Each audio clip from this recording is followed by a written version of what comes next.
যেসব ভক্ত শিষ্যরা ভক্তি বিশ্বাস নিয়ে বাবার উপাসনা করে, বাবার নাম জপ করে, অন্তর থেকে বাবার ভাব আচরণ, বাবার নীতি আদর্শকে বোঝার চেষ্টা করে অথবা ধরার চেষ্টা করে, একটা সময় বাবা সূক্ষ্ম দেহে সেই সব ভক্ত শিষ্যদের অন্তরে বসে নির্দেশ দিয়ে দেন যে ভবিষ্যতে ভালো থাকতে গেলে তার কিভাবে চলা দরকার।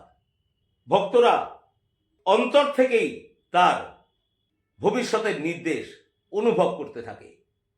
এ তো গেল সাধারণ মানুষের জাগতিক সুখ শান্তির ব্যাপার।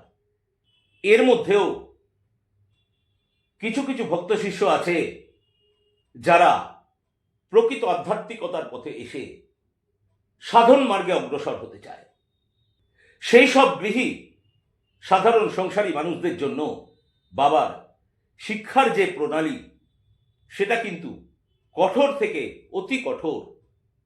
সেই সব সাধকদের বাবা জীবনে নানা ঘাত প্রতিঘাতের মধ্য দিয়ে যোগ্য থেকে যোগ্যতর তৈরি করতে থাকেন এবং এই জীবনের ঘাত প্রতিঘাত সহ্য করার সহ্য ক্ষমতা এবং ধৈর্য যে সাধকের আছে, একটা সময় সেই সাধকের নিঃশ্বাস প্রশ্বাসের সাথে বাবার নাম ধ্বনিত হতে থাকে।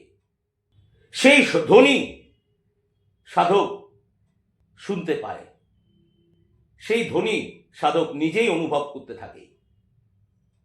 একজন সাধারণ মানুষ নিঃশ্বাস নিতে না পারলে তার যে কষ্টটা হয়, একজন সাধক অথবা যোগী নিঃশ্বাসের সাথে বাবার এই নামের ধ্বনি যদি শুনতে না পায়, সেই সাধকের যদি একই রকম কষ্ট হতে থাকে, একটা সময় সেই সাধকের দেহ বাবাই অধিগ্রহণ করে নেন, সেই সাধকের দেহ বাবাই অধিকার করে নেন।